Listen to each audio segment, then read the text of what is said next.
Blah, blah, blah, blah, blah. This is one of those themes we're going to let go. Okay? We're just going to let it go. Yep. Because, blah.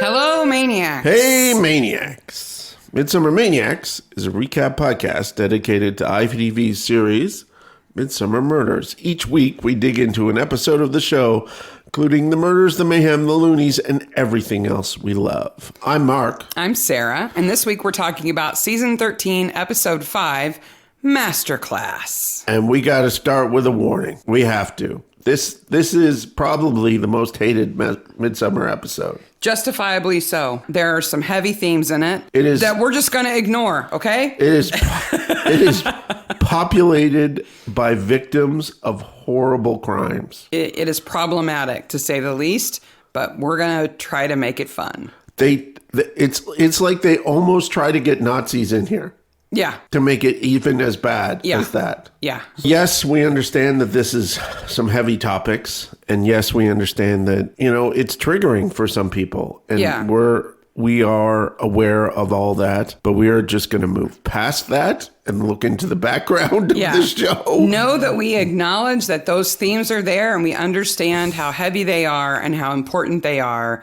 But they are not in line with the tone of our show, and so we're just gonna skim past it. The thing that really angers me today about this episode, after watching it again, and I gotta tell you, it was tough to get through. After watching it again, I'm pissed that this is one of Barnaby's last episodes. Yeah. It is a crappy Midsomer episode. Yeah. Not only does it deal with some themes that are just way not fun for Midsomer, but it's also just not a very good kind of mystery. There's no mystery to it at all. Yeah. But there are some awesome midsummery things buried in there. And we're going to dig them out and we're going to have a lot of fun. Trust us. So if you don't like this episode, if you think it's too heavy, you find it disturbing, don't worry. We're not going to talk about that stuff. We're going to talk about the fun bits. But before we dive into the episode, we need to remind you that, as Mark just mentioned, we only have 3 more Tom Barnaby episodes to go. Only 3 more Joyce Barnaby episodes to go. And we would love to hear from you about what your favorite moments are, not only for Tom, but for Joyce too. Yep. We're not going to talk about George because George is actually in a few more episodes after Tom and Joyce leave. Yes. We would love to have audio from you, so record an audio memo on your phone or something like that, and just email it to us at midsummermaniacs@gmail.com. And we've received audios, and they are amazing and definitely going to be on the episode. Yes. So, there are people who have already submitted audio who will definitely be included in that episode, and if you want to be one of them, send us some audio. Yes. So if you can't do that, send us an email, post a message on Facebook or Reddit or Twitter, wherever you want to. Yeah. But audio would be awesome. We would love to have your voices included in that final episode about Tom and Joyce. We are a podcast. And if you can only do video, make a video and send it to me and I can take the audio off of it. Yep. Yeah. You can do that kind of magic. I have the skills. Mm-hmm. This episode, filmed in February, March 2010, broadcast 6 October 2010, 6.1 million viewers, directed by Rennie Rye. Now, it's written by Nicholas Martin. I'm like, he's written a couple of episodes. So I looked at the episodes he wrote, and he wrote Black Book, which is okay. Yeah. And he wrote this episode, which is, and then by no coincidence, I'm sure he wrote the probably second least liked episode of Midsomer, which is Night of the Stag. Oh. I really don't know what Nicholas Martin is trying to do with this show, but I don't think he's ever seen it. I'm going to give him the benefit of the doubt and say they told him we want an episode about X, and he just had to do what he could. I guess. And it wasn't his idea. Because Masterclass is, whew. Okay. So if you don't remember because you've blocked it out of your memory, this is the episode with a very exclusive piano school where these piano prodigies have come to this manor house to participate in the winter school. Yes. With Sir Michael Fielding, because he is, I guess, supposed to be some prominent pianist. We don't really see him play all that well, and when he does, he kind of makes mistakes. But anyway, so we see shots of him on the piano and stuff, but those are like headshots of the actor. Yeah. So the kids come, they audition. If they make the cut, 12 of them get into what they call the winter school, which I think is like 3 weeks or something like that. Yes. And then of them, 3 students are chosen to attend the master class, which is one-on-one instruction with Sir Michael for a couple of weeks. And the winner of those 3, the best of those 3, is supposedly like guaranteed to have an international career as a pianist. That's the frame up. That's what you need to know. And of course, Joyce is involved. Well, before that, before Joyce, of course, I'm struggling to even get to this episode. And they start at the Costin Concert Hall, which is our first appearance of the Costin Concert Hall. And outside, there's a bunch of flyers and posters. So, of course, I'm interested in seeing what's there. And the Midsomer Musical Theater is putting on Guys and Dolls. So do you know what Guys and Dolls is about? I'm not that familiar with it, no. It's Chicago gangsters in the 30s. Okay. So it's like Bugsy Malone, kind of. Kind of. I would love to see British people doing Guys and Dolls. Yeah, see, I got a gun here, I want your money. It's that, plus the heroine is a character who's in the Salvation Army. So it's that sort of cross of the good guys versus the bad guys. Yes, and the gangster falls in love with her, and he's like, you shouldn't love me because I'm so terrible and you're so great, and stuff like that. And this led to a movie. There was a movie made of Guys and Dolls. It was famous on Broadway for years and years and years. And then they made this movie, which at the time was seen as the most expensive production at that time. Like $1 million check was important in the making of this movie. Wow. And it stars Frank Sinatra, a person who sings. Yes. A person who dances. Yes. A suave cat. Yes. Okay. And you could see him in a gangster thing. Okay. Totally. And Marlon Brando. Who is not known for his singing or dancing. No, he does sing and dance in this production. And how's that go? About as well as you would think it would go. He does a lot of acting between singing and dancing parts. Okay. If it ever came out that he did not sing those lines, I would not be surprised at all. Well, they're going to put it on Midsomer, so they must feel like they've got the chops to do it. So let's have an audition to a really expensive, really exclusive school. Mm-hmm. And these are more or less children. I know they're adults, but they're more. I think they're supposed to be like 16 to 19, something like that. Yeah. And probably the most important audition of their lives. To that point, yeah. Let's open it up to the public. What? Well, they're all going to be great pianists, so you could go and listen to music for the day. But creepy Miriam and Constance get to be the judges. So Miriam and Constance are really the killers. They're the evil sisters. They're really spy versus spy. Yes. There's a dark one and a light one. Yeah. One of them is like, I've got lots of beads on and I wear things with ruffles. And the other one's like, I wear a power suit and smoke cigarettes. And make jokes about genocide. Like, this is how the episode starts. Yeah.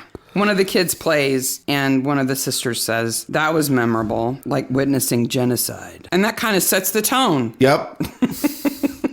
So Zoe, who is our main female character, gets up and starts to play and plays like not even an intro, like 8 bars of music. Yeah.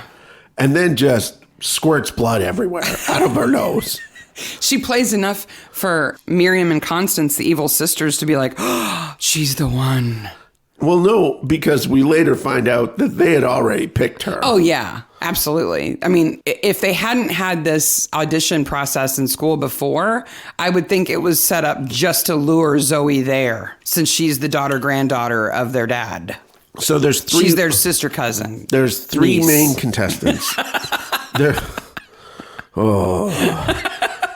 There's Zoe, who has parents who are nice and likable people. Yes. They're Terry and Dawn Stock. And it is said in almost every scene that Terry was in Special Forces. I don't know why. No, he wasn't in Special Forces. He was a special constable. Oh, he was a special constable. Yes. That's what that means. Like I thought he was a special reserve branch. police person. Do you think he would learn how to drive when he had no brakes in that particular? Probably not. I would think he would. No, they're like special deputies. So then you have Francesca, Yes. who is the pretty girl. Yes. And her father, Simon Sharp, who is the niggling, overprotective He's not a helicopter parent. He's more like a Goodyear blimp parent. Yeah. He just kind of hovers on top of her all the time. And then you have Penelope Guest, who is who is Orlando's mom, right? Yes. Yes. Okay. So you have the four students who are important are Zoe, the main character, Francesca, the other girl, and then two boys. Orlando, who makes it into the final three, and Benedict, who is the outcast, doesn't have parents, the dark taught horse. himself to play piano, Yes, but is still talented and doesn't get chosen for the top four to go to the special master class. Top three. Top three, sorry, yeah. Okay, we have these auditions, which are creepy, and then we find out that Sir Michael is creepy also. Yeah. Played by James Fox. James Fox, who is Lawrence Fox's dad. Mm-hmm. If you've been following around British entertainment news, you know Lawrence Fox has kind of gone off the deep end a bit here. Lawrence Fox makes me sad. Yeah. I liked him so much as Hathaway and Lewis, but now as a person, he's gone off the rails in such a bad way. And he's made Lewis unwatchable. Yeah. Yeah. And so James Fox is his dad, and he has another brother who is also an actor. Yes. And then he has a sister who is an actress and a producer who's married to Richard Ayoade. Yes. Who, if you've ever seen the IT Crowd, he's been in so many things. He's so funny. And I just can't imagine like holidays at the Fox house with Richard Ayoade there. I feel bad for him. It's a weird family, and they're all married to each other. Yeah. Wait a minute. It's the episode. No. You can't say that about them. But let me go back for a second to Terry Stock, who is Zoe's dad. He's played by Ian Pulston Davies. British people will know him immediately because he was in over 500 episodes of Coronation Street. Oh. Like, he is one of the main characters of Coronation Street. But he's also recently been in the new Magrittes with Rowan Atkinson playing Magritte. Oh, those are so good. If you haven't watched them, they are so good. You think Mr. Bean as a serious French detective, he's great. He is. It shows how great a dramatic actor Rowan Atkinson is. Yeah. So you should definitely check them out. They're fantastic. And there's not enough of them. No, but they're really good. Yep. Anywho, so we get... So why is Joyce there? Joyce is... I don't know, because what she's doing both at the school and at this audition would be a paying job by the school. I would think so, but... She's clearly volunteering. I kind of feel like Joyce just walks around with a clipboard and insinuates herself into things. I think so. Like, I want to be part of this, and I have a clipboard, so they're going to put me to work. And everybody always does, because everybody needs volunteers. So, of course, Joyce is there at the side of the stage announcing all of the kids who are going to audition. And when they pick the 12, then she's suddenly at the school, too. So then there's like a lunch at the school, and the sisters are serving lunch, which is weird. They are the worst lunch ladies ever. They are. It's like if the evil stepsisters from Cinderella worked in a cafeteria. But they're not evil enough. They're not goofy evil. I wish they were more evil. Okay. So let's just talk about them for a second. Okay. All right. So, yes, they are dark and light, but both evil, right? Yeah. They don't even look remotely related at all. Yes. And they have been raised by Sir Michael, who is a eugenicist, molester. He's horrible. Okay. Yes. But they've been raised by him. And it's clear that he has raised them with the intent of putting them to use. Yes. Right? Because neither of them were good enough at piano. Yes.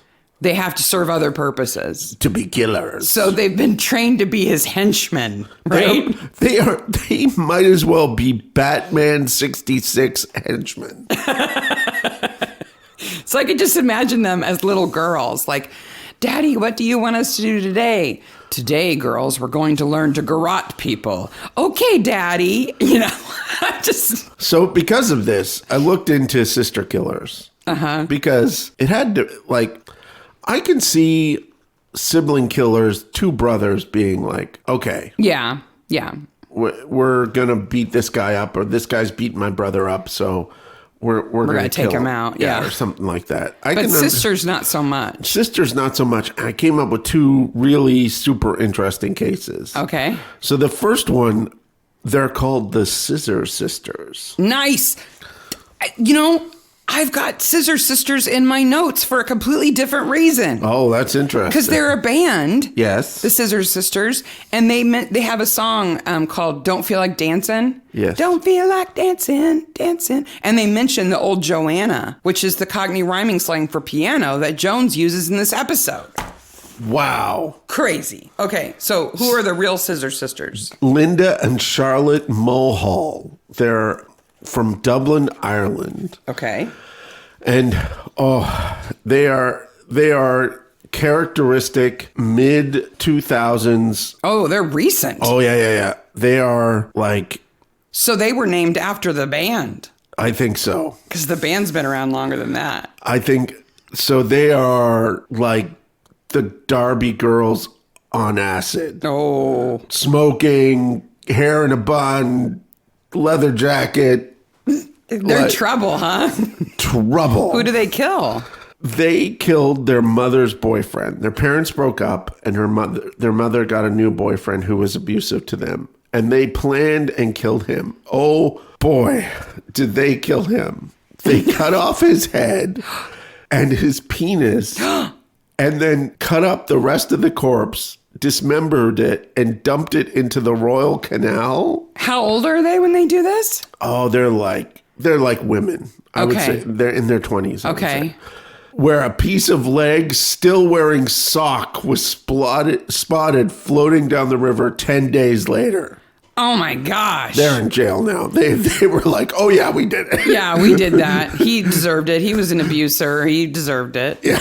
Okay. Like, wow. So then that led me also to a much older story, I think far more interesting, which is Christine and Leah Pepin, which are French. It's during the 30s, okay? And they are two sisters who are maids in this house, in the big house. So they're servants. And the man of the house is away somewhere. I don't know. I want to... There's a couple of books I want to read about this case because it gets super interesting. The cops arrive and find the woman of the house at the bottom of the stairs with her eyes gouged out. Oh my gosh. And placed around the room. That's not an accident. She didn't fall. No. And her eyes popped out and flew across the room. No. Foul play is afoot. They find the little girl of the house in the same state upstairs in her room. Oh my gosh. Yeah. So they're like, there's a freaky killer. They're freaking out, right? This is 30s. They're looking for... They're looking for Aleister Crowley or something. And they find Christine and Leah naked, cuddling in their bed, asleep. I've heard this story. Yeah. I know this story.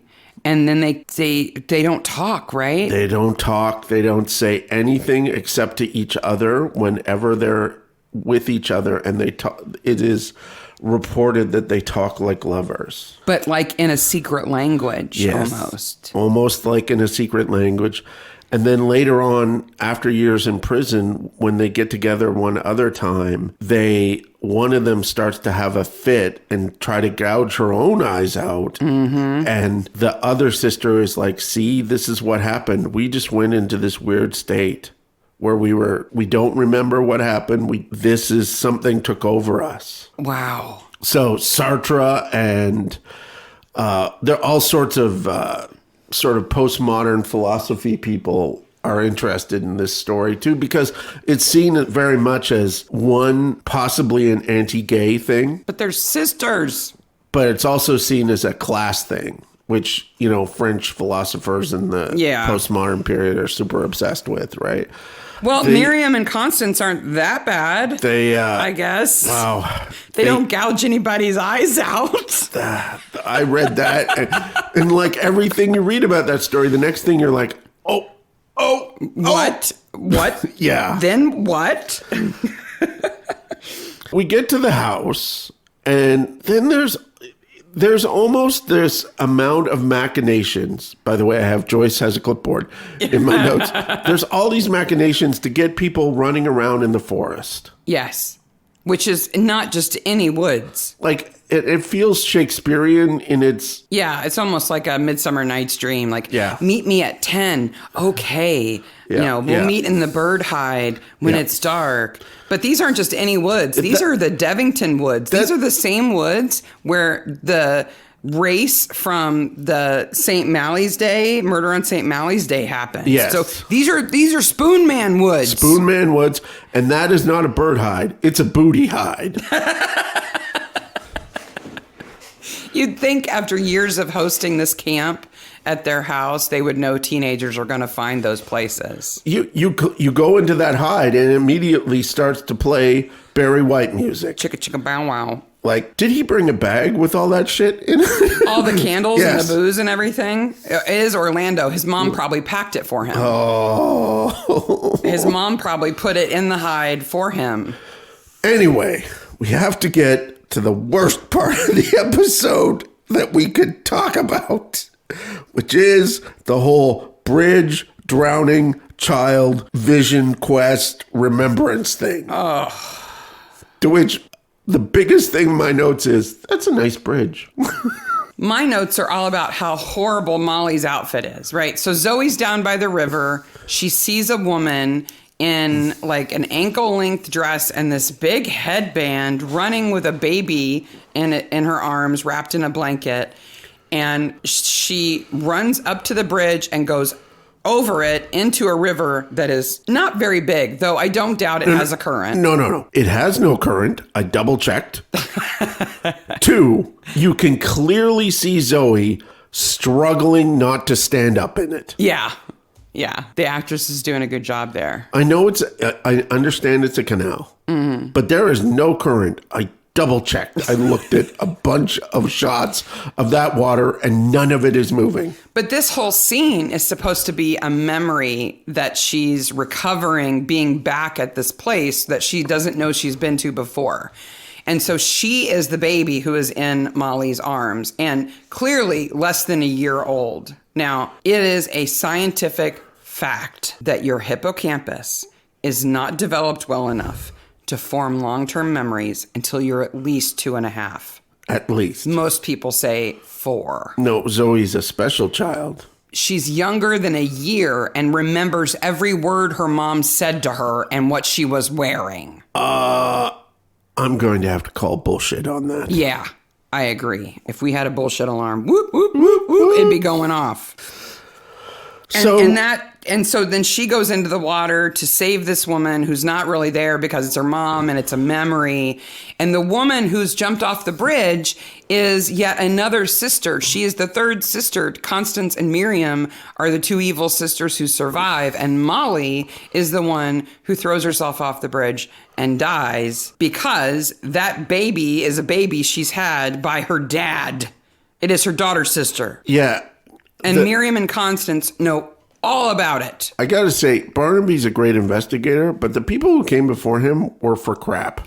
Yeah. Because 10 minutes into that, they would have been like, you know who this is. Yeah. And you're somehow weirdly, you're very weirdly related to, okay, you're all going to jail. No, because they think she's just a strange girl who lives in the woods. Somehow, Sir Michael has distanced himself from this daughter. In this abandoned house. Maybe Spoon Man and her shared the house for a while. No, because I think if she told Spoon Man what was going on, he would have gone up to the big house and taken care of it. Would have taken care of Sir Michael. He would have been like, the Pudding Club has passed judgment. Whack, whack, whack. So the cops arrive, and they're trying to find this body, which isn't there. It's a memory. Right. And Zoe says this thing that really pisses me off. because I think it's bad man writing. Okay. Because she goes, it's my time of the month. And I'm just like, what are you trying to do there? What are you trying to do as a writer, as an actress, as a character? See, I think she says that because, so teenage girls learn very early that saying it's something feminine related makes people shut up and leave you alone. I understand that, but it's cops. Cops deal with dead bodies all the time. They're not body afraid. No, but that's not who she says it to. She says it to the sisters who are wrapping her in a blanket and trying to take her back to the house, and I guess are like, "Oh, are you okay? Are you traumatized or whatever?" And she's like, "No." So they don't find a body. So at this point in time, okay, because I had forgotten and I just looked at the stuff in the wiki pages and stuff. At this point in time, I think Constance and Miriam are his sisters. Oh, that's what you thought? And then I'm like, they're his... You thought they were Sir Michael's sisters? Yes. Yeah, no. They're kind of closer in age to that. They could be his sister daughters. Who knows? It could. He may not be the first generation to be so yucky. By the way, where is their mother? Yeah, she's never mentioned. The missing mother annoys me. I can only imagine. She's not even mentioned where she is. That maybe she landed at the bottom of the stairs. Oops. Yeah, like... And Miriam and Constance at the top in their little dresses. Sorry, Mommy. Like that. Put that scene in. Show me that they were crazy from the beginning. Ugh. And we get this foreshadowing that is so heavy-handed because Barnaby notices a picture of Sir Francis Dalton in Sir Michael's library. Yes. Galton, sorry. Yes. Who invented fingerprinting, but he also coined the term eugenics. Yes. He invented that word. He was a half-cousin of Darwin. What is a half-cousin? I don't know. I couldn't even find an explanation of what a half-cousin is. Creepy. So he was a half-cousin of Darwin, and Darwin had the eugenics concept because of evolution, yes. Right? But he didn't ever call it that, nor did he ever apply it to people in the way that Galton did. Evolution was publicized. Yes. Because it's a scientific theory, so it's discovered and publicized in the middle of the 19th century. And everyone goes freaking nuts. Yeah. Nuts about this. Yeah.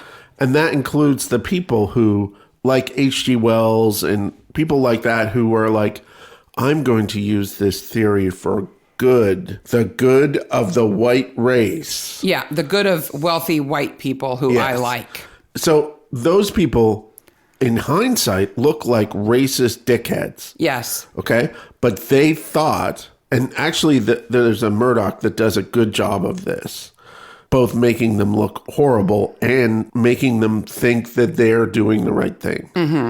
That they are trying to save humanity from criminality, from downtroddenness, into this perfected race, which then a little Austrian that we all know went, hey, I'm going to start a world war over this. I like this theory. I will use it to my own advantage. So I realize I don't want to give them a free pass because of the time. But we are judging them from far into the future. But some people I just cannot put in that context and say they didn't realize the implications and they actually had goodness in their hearts because, so like George Bernard Shaw, everybody knows who he is, right? Yeah.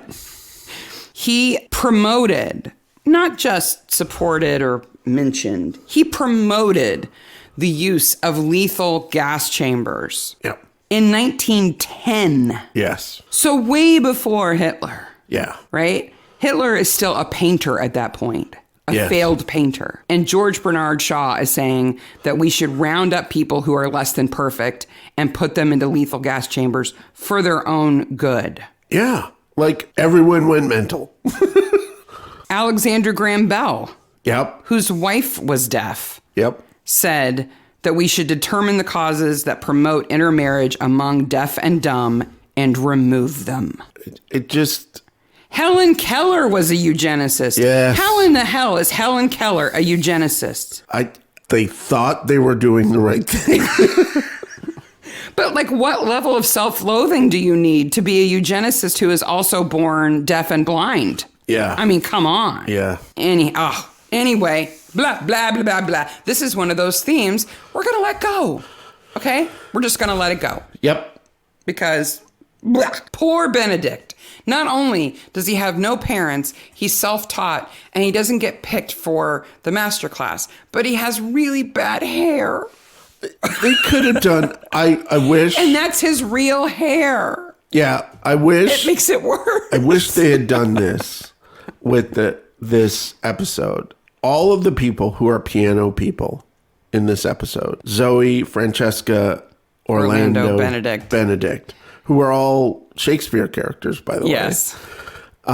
They're not weird enough. Like they're not prodigy weird enough. Yeah, like they're too acclimated. Benedict should be weirder. I think Benedict is probably weird, just weird enough. He's clearly obsessed with piano. He's more devoted, I think, than anybody because he's self-taught. It's not like he's got parents saying, you're going to learn and we're going to take you to lessons and everything. Yeah. But yeah, the other three are way too well acclimated and socialized to be these child prodigy pianists. Well, it's like any child who grows up learning a particular specified skill, right? They lose out on other things. Right. Because you can't spend time with friends if you're playing piano all the time. Right? And what it does, especially in chess prodigies, math prodigies, music prodigies, sometimes in sporting prodigies, is you get these childlike adults. Yeah. Right? Because they've missed out on developmental stages. I wish they had kind of done more of that with Benedict. I think they tried. Yeah. But it misses out. Well, and then Orlando, his mom seems to be shaping him into something else. I don't know what the final game is for her in Orlando. It's not for him to be the best pianist in the world. No. It's almost like she's raising him to be a Lothario. A super spy Lothario. Yeah. Gigolo, take advantage of people person? I don't know. I don't feel comfortable talking about my relationships with my mother, and I'm 51. He's barely an adult, and she is encouraging him to sleep with two girls. Yeah. To get ahead. And then using her own sexuality for her son's advantage with Sir Michael. And we never see that, you work so hard, so you've given up these things. Mm-hmm. Like, Zoe should have a moment where she goes, I don't have friends, and I don't even know how to make friends. Yeah. You know, that sort of moment. So I looked into child prodigy piano players, especially. Mm-hmm. And of course, Glenn Gould comes up. Glenn Gould's a Canadian pianist who is world renowned for being two things. One, being an amazing piano player, and being a giant freakazoid on top of it. Right? In ways that are not creepy. So Glenn Gould grew up in Canada playing his family piano. And this is like, the story of Glenn Gould is really inspirational in that his parents had nothing. And he grew up and played the biggest concert halls in the world, right? And he learned on his family's horribly tuned piano, and he just banged it out. That's what he did over and over. His mother was a piano teacher, but he just banged it out, right? So two things he did that drove people insane. The first thing is he sung what he was playing while he was playing it. Oh, that ruins a concert. Now, you go to a concert, there's no microphone on him. So you can't hear him. It's in the piano and in the space in the room. Yeah. You know, you're not going to hear him. So under his breath. So he's going. And of course, all of it is slightly off time. Of course. Right. And he probably didn't have a good singing voice. Because he can play faster than he can sing. Yeah. But where you hear this, and I've heard this because they've released recordings of not only the finished recording, but the practice sessions and things like that of some of his recordings, is when he's in the studio, and a super quiet environment with like 10 microphones around the room with the piano, you can so hear it. Some audio engineer's like, oh man, can you please tell him to stop singing? Drove audio engineers insane with this talking that he would do constant, and you could hear it, right? And he would get into these antagonal relationships with the engineer. He was never a mean person that I can find. He was never a horrible person like Sir Michael, but he was passionate to a fault about what he did. And so if you interrupted him, he got upset. Yeah. The second thing about Gould is he had this chair that he played that had to be 14 inches away from the piano. His father made this chair. It's a folding wooden chair. He played every concert of his life on that chair. Wow. Even to the point where it was falling apart. And he insisted on having He that said chair. that chair was more important than Bach to him. Wow. But again, you're in the studio and you can hear this on the recordings. He moves a bit. So you hear this. And you can hear the engineer be like, oh. Meanwhile, his dad's like, if I'd known that you were going to use that chair for your whole life, I would have made it better. Jeez, come on. So that's Glenn Gould, and that's good enough. But then I found this other story that is super interesting. So this is the article I found. This is how it started, okay? Not long after World War II, a small impresario in Los Angeles named Erwin Parnes heard what he thought was a great pianist at a cocktail party for Hungarians. He gave the performer his address, and the pianist, he learned, was in his 40s and living in a flop house in San Francisco. Okay. This guy's destitute. Okay. Right? He had been a child prodigy, but now was down on his luck. So Parnes gets with this guy, and they come up with this plan that they're going to bring him back into the favor of Hollywood, especially. Okay. By giving these performances where he wears a hangman's hood and calls himself Mr. X.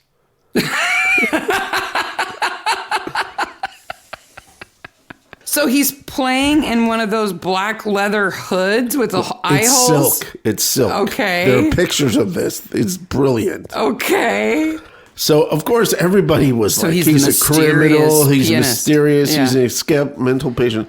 It turns out this guy, his name is Irvin Naigahazi. I'm sure I'm butchering that name. Okay. When he was 8, he played for the Queen of England at Buckingham Wow. Palace. And he ends up in L.A. living in a flop house? Yes. Bad management. He got to be super good friends with Gloria Swanson and Bela Lugosi, but the movies didn't want his playing. It was too flourished, but this guy is like the touchstone of the 20th century. The San Francisco, Bela Lugosi, he played piano as part of the Works Progress Administration. Like, that was part of what they did, was put on concerts, and he did part of that. It's like if you did 6 Degrees of Separation, he's connected to like everybody. So many people. And he went on to fame and a good life, but he got a rough patch. He had a rough patch and had to wear a hood and play as Mr. X. Maybe that's what will happen to Benedict. Maybe this is the rough patch in his early career where he's playing at the Olive Garden or whatever, and later on he'll be rediscovered as this amazing pianist and have a great career and get a new haircut. Maybe. So they have another production, another concert, and they announce that the 3 moving on are Francesca, Zoe, Orlando, and everyone else is out. But we only know that it's Dominic. Okay, it's Benedict. We only know it's Benedict. And he freaks out, rightly so. This poor child has not had a lot of socialization. He lives in a hut in the woods. Yeah. Really, I mean, there's a dozen kids in this winter school and only 3 of them are going to move on, but really 4 of them exist. We don't know about anybody else except these 4. And yeah, he gets angry. He says, I'm going to show you. And then if he just said that, if he just said, I'm going to show you, you'll see, and then walked out, he would have been okay. But then he stops again and turns around and he goes, I'll show you all. And he spits all over the place. Meanwhile, the rector's like, would you like to come play our organ? Their organ is a nice organ. This is Reverend Gregory and his sidekick, Sister Agnes. Yes. And they want her to come play the organ. Mm-hmm. Okay.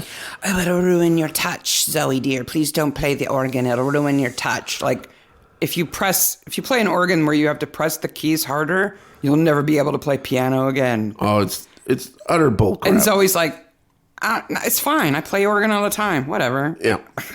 They just don't want her to talk to to Reverend Gregory because he'll say, I know about where you came from. Yes. So they go off to this church, which is sort of Catholic and sort of Anglican. Yeah. Sort of has nuns. And it's just weird. And in the meantime, there's this whole Orlando Francesca subplot where she freaks out she should be able to read him like a book. Yeah. And she doesn't. And that annoys me.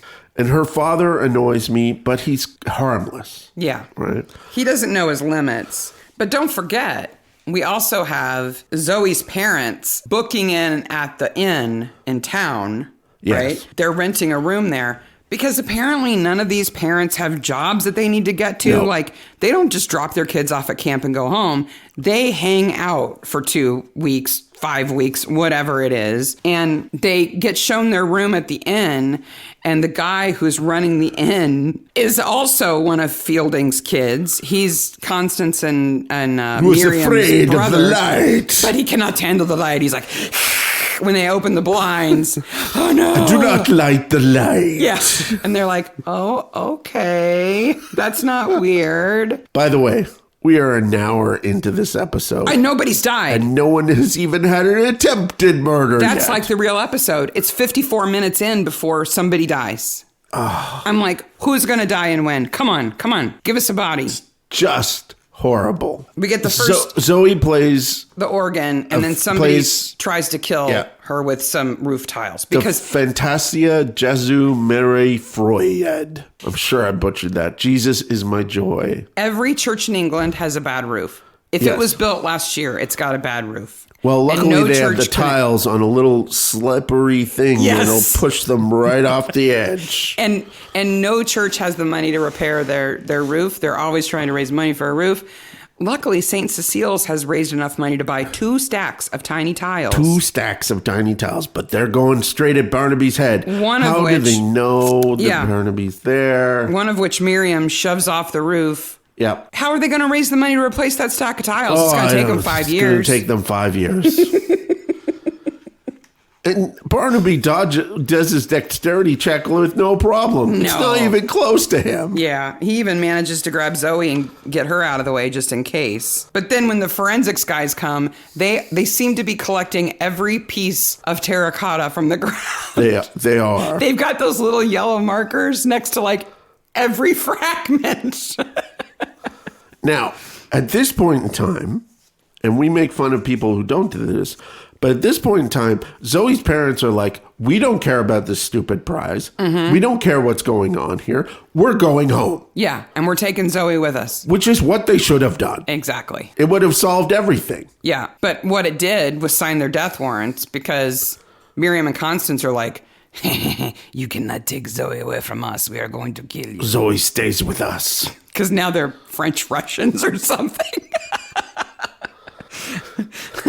And we get to see Constance's car. Yes. Oh, Constance's car. It's only in one scene. It's a 1956 Cadillac Viewmaster. Yes. It's a Woody. It's a 50s Woody Cadillac station wagon. Yep. And it is a thing of beauty. Yes. I want it is. that car. Yep. Cadillac actually didn't produce them. They are all concept cars. There's 10 of them with the wood. A gorgeous car. And then Cadillac gave licenses to a few more people to make concept modifications to their cars.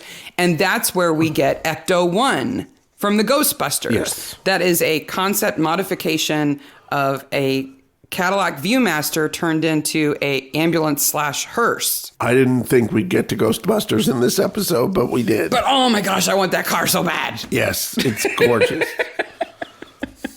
It's 45 minutes in and no one is dead. No one is dead. Zoe goes back to the house. Sir Michael's going to have dinner with Orlando's mother.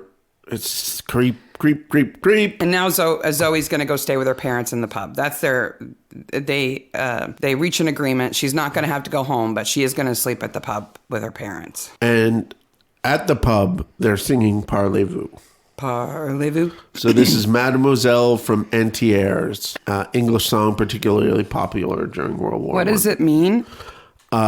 It's just a kind of nonsense song of... Parlez-vous is like play with me, isn't it? Or something like that? No, talk to me. Talk to me? Yeah. But they see the picture of Mad Molly. Yes. Hanging up. Okay, so her brother runs this inn and pub. Yes. He's the one playing piano, so he's not too bad at the old Joanna. Did you notice in that picture that there's a dude with a creepy thing?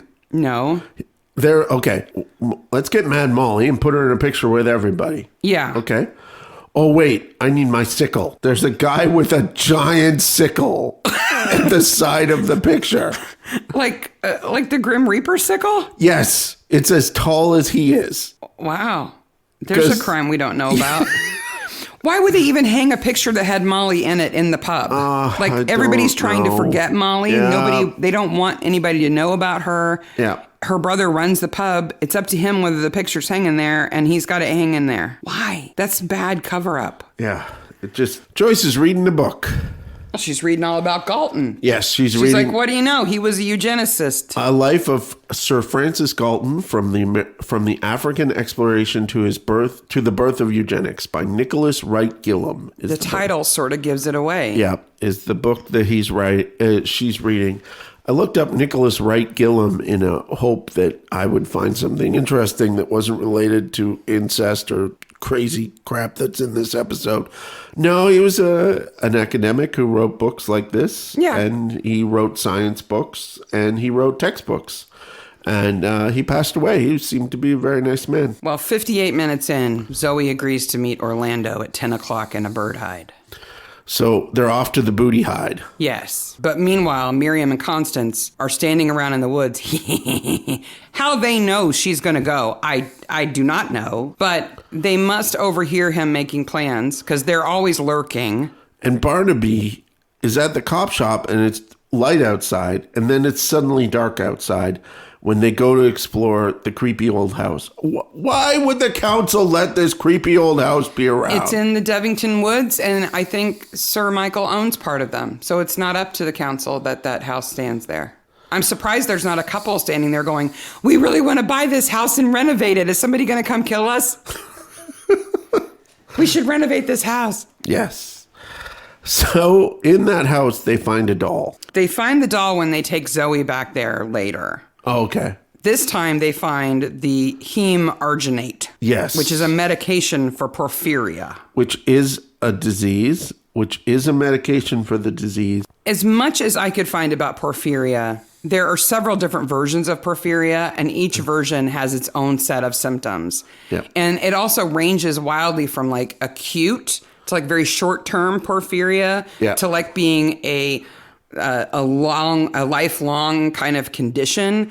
So there really isn't a symptom you can say isn't related to porphyria at all because somebody has experienced it with some version of it. Being a vampire? But it is known that people with cutaneous porphyria can have light sensitivity that is so severe that just being exposed to sun can cause their skin to blister and they can lose fingers and noses and ears to it. So it's not too far of a reach for him to act like a vampire when the sun hits him, but the sunglasses wouldn't help. It's not your eyes that are sensitive, it's your skin. No, and let's be clear. They point out that Sir Michael, has porphyria, making him less than perfect as breeding stock. Eugenically imperfect. Yes. And his 4 children, Constance and Miriam, seem crazy, but physically okay. Yes. His son, the barkeeper, has extreme porphyria, can't even be out in the sun.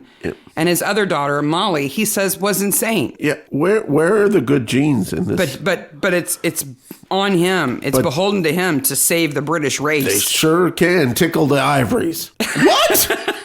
He should have just cloned himself if he thought he was so perfect. All of his kids are broken. Oh, he should have done all sorts of things that he didn't do, but... Why he would think his daughter would be better, I don't know. Let's take weird idea about eugenics and add incest to it, and that will make an even better breeding stock. Wrong, sorry, no, backwards.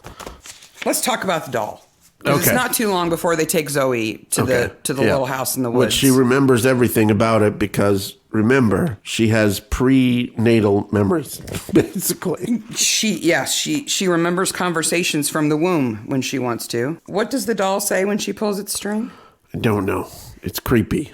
It says, "You're a good girl." Yes, you're a good girl. Or who's a good girl? I can't remember which. Dolls have always creeped me out. Yes. I've never liked them. You're not alone. When I was a kid, I didn't have doll babies. My sister didn't have doll babies. We were not interested in them. By the way, no one is dead in this episode yet. Oh, well, yeah. At this point, by the time they take Zoe back to the house, Orlando has been hung underneath the bird hide by the evil sisters. The booty hide. The booty hide. Sorry, I called it the bird hide again. So the doll they find is a doll that she would have had before she was a year old. Yes.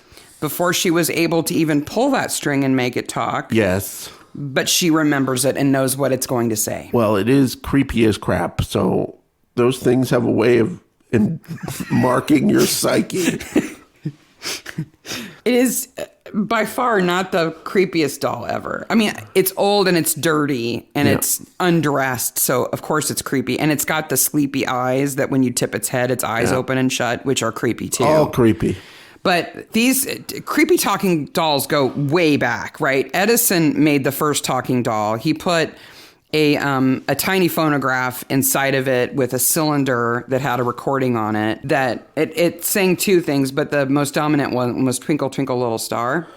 Which we have a recording of. Oh my gosh. To record it, because recording was so early then, right? It wasn't easy to capture the sound. Yes. So he hired a teenage girl to basically scream at the phonograph to record it. Yes, and it sounds like this.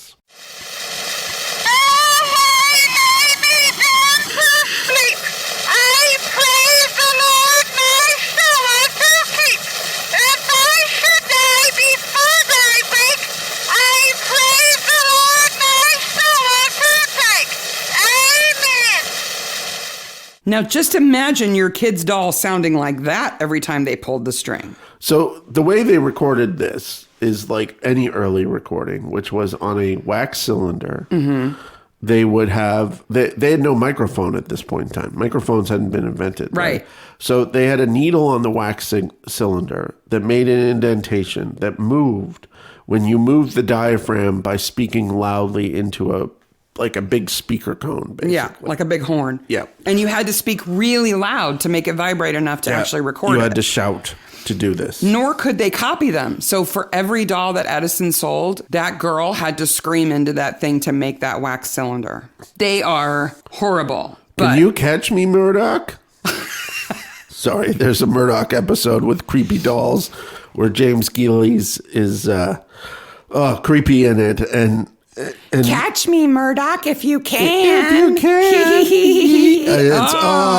It's so creepy. It gets stuck in your head. But, that was meant to be creepy.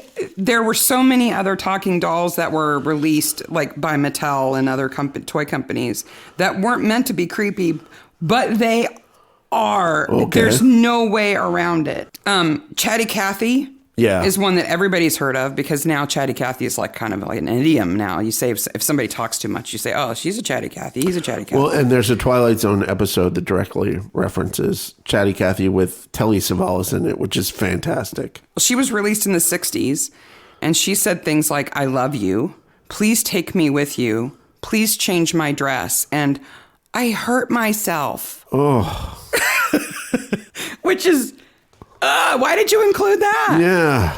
But then there was an earlier doll called Shrinking Violet who was supposed to be really, really shy. She was super advanced. She wasn't a pretty doll at all. Okay. But her eyes and her mouth moved when she talked. Okay. And I sent you a video. You can include it in the notes. She says things like, "It's hard to be so shy," or "Grown-ups are way too big for me." Oh, she's creepy. Creepy. But my favorite, I have two favorites talking dolls that are, one is creepy and one is just so weird. In the 60s, Mattel released this doll called Scuba Doo. Okay. And she was a beatnik. Oh. She had long, straight, hippie hair. Oh. And a little dress. And she said things like, "Play it cool, don't be a square."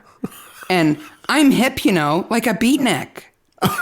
And "I dig food, like when do we eat? Hey doll, like you're way out."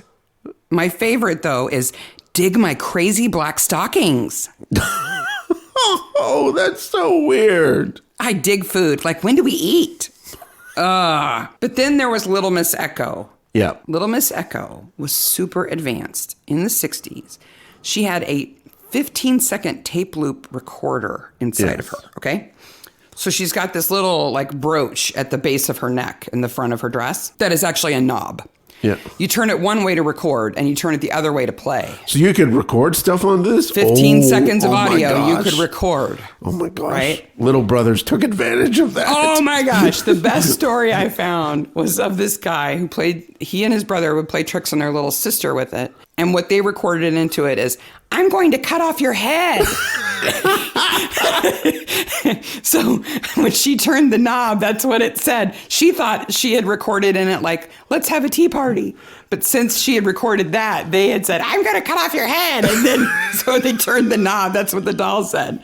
I mean, she's just terrifying. And it doesn't stop there. There are dolls that walk and, now there are dolls that pee and everything else. Yeah. But gosh, talking dolls have always creeped me out. And the fact that Zoe picks up that doll in that creepy old house and it's dirty and it's half recollection of something traumatic and it says, "Who's a good girl?" I would have just dropped it. I would have just screamed and dropped it. "Get these Satan away from me." There's no way. I would have been like, "Oh, what a sweet doll." No. Something we're going to skip over, but we're going to recognize it here as for what it is, which is maybe one of the most uncomfortable scenes in an Midsomer. uncomfortable episode. In an uncomfortable episode. Yeah.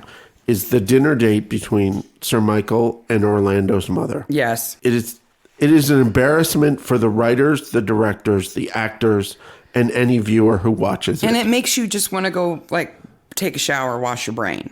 It is horrendous that she is willing to do that. Yes. It For is her son's benefit. It is horrendous that he is up for it. Yes. It is horrendous that it was written, and it is horrendous that Barnaby breaks in and interrupts them and says, "Your child is dead." And I don't think Sir Michael is fooled by her at all. I think he knows exactly why she's doing it, and he's willing to take advantage of that situation. Yeah. Because she's a beautiful woman, right? So, he's not going to turn her down. Now, how she thinks that's going to make her son a better piano player, I don't get that. Well, George knows everything about Porphyria, and he didn't jump. Yeah, Orlando was hit in the back of the head with something heavy, and then he was hung, and he wasn't dead when he was strung up. So he died by strangulation. And then it's like the piano music, the music starts, because then the priest is dead 5 seconds later. They wait an hour to kill anybody, and then they kill 2 people in 5 minutes. The priest has a DNA test that if the priest and the nun had gone and talked to Barnaby right away, none of this would have happened. But instead, they're in cahoots. So Sister Agnes gets Zoe to drink the communion wine and then conveniently neglects to wipe that part of the cup off and just turns it back to herself so they can swab it later. Because they're forensics nuns, I guess. The Order of Forensic Nuns. Yes. That's almost better than Saccofox. The Booty Hide and the Order of Forensic Nuns is the name of this episode. Right there. I hurt myself. The way they kill Reverend Gregory is so bad. He's kneeling in prayer. They pull his head back, slit his throat with a razor, and then Constance carefully places his head back at the right angle so that the blood is all in front of him so that you can't tell he's dead from behind. Oh, they're just awful. Horrible. By the way, Gail has a nice little car. This is how we got through this episode. Okay. I've fallen in love with you. The sisters present Zoe to him. Says he's in love with her. And Zoe, the 19-year-old. Will you do me the honor of spending one night with me? Oh my God, Zoe. And she's going to go. Why is she going to go? The stairs. And the sisters are outside in their specially built pee-pee window to watch this happen. There's all so gross. Ick. My notes say ick, ick, ick, ick, ick. He says, don't you feel it too? No, you creepy old man. Get away from me. And Jones is like on the phone with Zoe. Get out of the house, Zoe. It's not safe. Get out. And Barnaby just takes the phone and goes, Zoe, he's your dad, Grandpa. And she's like, oh, and then she's out. Like he's not beating around the bush. Now, one thing I do like is then immediately the sisters are like, well, you're dead to us. Yeah. How dare you? Yeah. Well, I think they still want her, but they don't care if she's willing anymore because she's an ungrateful bitch. That's what Constance says. Yeah. Or Miriam says. And then, of course, their creepy vampire brother is just in the woods, happened to be in the woods lurking, waiting in case Zoe decided to run away. At the bridge. Sisters, I will catch our sister, cousin, daughter. Cousin. Mom, person. Okay, the cops arrive. It's all broken up. Mm-hmm. Is Sir Michael there or not? Like, does he follow them out into the woods to catch her? I think he does. I think he's in the back. So then why the hell do they say, okay, the rest of you are going to the cop shop. Yeah. Why are we going to take you back to the house so you could have one final play on your piano? Okay, let's pretend he didn't follow them out into the woods. He just said, catch her, and then he stayed there. Yep, and has a drink. And does nothing but spew garbage. Orlando had a dreadful left hand. That's funny. I didn't notice he had a craw for one of his hands. We never even covered that Zoe's parents are put in a car crash by the sisters. Oh, yeah, because, Miriam is also a mechanic. She puts on her coveralls and rolls under their car and disconnects their brakes. Michael says British people are degenerating into a nation of half-wits. Yes. Okay. Look around you, dude. Yes. You are responsible for that. Yes. Because your children are perfect examples of this. Yes. He's just, And then we end it with Benedict playing at the local... No. Before that, we have Zoe at her mother's grave. Yeah, her real mother's grave. Her real mother's grave with her parents in a nice touching scene. Yeah. With the Barnabys creeping in the background. Yeah, why are they there? Why are they even there? I don't imagine that Zoe's family notified them. We're going to the cemetery today to put flowers on Molly's grave. Joyce is just wandering around with a clipboard looking for something. Joyce knows where to be. Yeah. All the time. She does. To be in the middle of it. So then they go for dinner. And of course, I completely lose the plot because there's a woman staring at her cell phone like it's the greatest thing ever. What is it, like a flip phone or something? No. She is a smartphone. But it's right in front of her face and she's staring right at it. She must have been a hesitant extra. And so they said, you can just look at your phone. Yeah. And they see Dominic. Where does Dominic... His name is Benedict. Sorry. What is wrong with you? We see Dominic Benedict. And he's in a three-piece... He's in a tux. He's in a tux. Where does he keep that tux in the hut? It's the same tux he wore for the recital. Okay. So I'm guessing he bought it secondhand. I guess. He keeps it in a duffel or something. And Barnaby is like, okay, let's take cake in. Why don't they stop and say, you're a great piano player? Yeah, what did he ever do wrong to them? He didn't try to kill anybody. There is a missing scene that causes that, I think. Or they just don't want anything to do with piano music or anybody who plays it. for a while. They're just done with it. Yeah. And he is like, the woman asks him to play some Lionel Richie. He's like, okay. I don't know if he's like, okay. I think he's placating her and with sarcasm. But he's going to play it. What song is he going to play? 3 Times the Lady. I think he's going to play Hello. Okay. Is it me you're looking for? Do yourself a favor. Take 5 minutes and watch the Hello video and understand it is the creepiest music video from the 1980s of all time. It is also creepy. Not as creepy as this episode of Midsomer, but it is also creepy. It's fantastically creepy. Best corpse. Nice corpse. Best corpse. We only have Orlando and Reverend Gregory to choose from. I'm gonna go Orlando. I think really? Sorry, Gregory, because we see more of him. Yeah. Yeah. And he gets his throat slit. Yeah. After the credits? Okay. Is Zoe going to keep playing piano or is she done? I got to think that she's probably like, I am not. Okay, first of all, let's talk about the cavalcade of people going to jail. Yes. Okay. Jonas, Constance, Miriam, and Sir Michael all go to jail. Yes. Okay. Orlando's mother has no child and no direction in her life now. Nope. I think she's going to go and be a floozy for some other purpose now, I guess. I think Simon Sharp and Francesca Sharp turn out the best because her competition has been decimated. Yeah, and she sort of dodged a bullet there, you know? Like, she wasn't out at the hide with Orlando. She didn't get bashed and hung up, too. No, I think she dodges a bullet. I think Zoe never wants to do anything related to piano again. Can't blame her. I don't know who's going to maintain the mansion that the Fieldings live in. Maybe they'll donate it to the trust or something. Okay. I would think that Zoe would have claim on it. Oh my gosh, that's true. Yeah. She's the last living relative of the Fieldings. She could take that place. She could easily take that place, sell it off, and live high on the hog with her parents. Yep.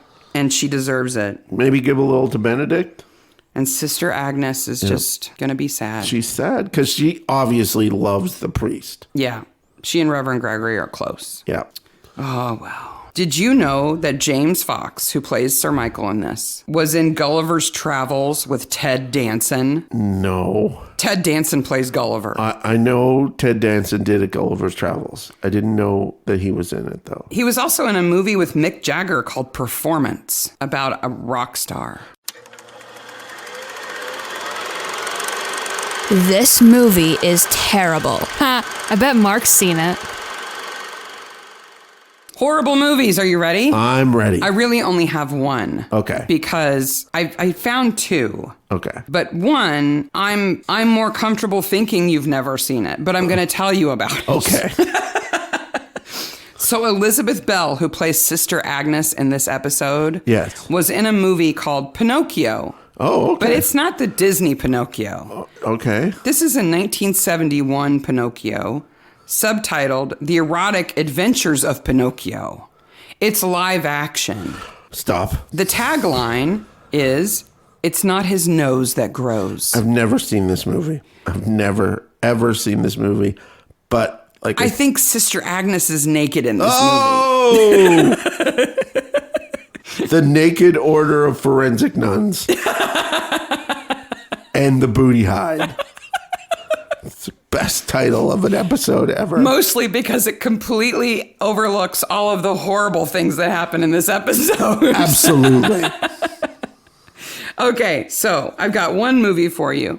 This is a 1988 movie, and Nadia Cameron Blakey, who plays Orlando's mom, is in this movie. Who looks stupid familiar to me. She's really young in this, but she's in this. Not child young. She's like in her early 20s. And to be blunt, she has an air of a woman who would have no problem shedding her clothes to be in a movie. At least the role she's playing in this episode seems to be that kind of person. Yeah.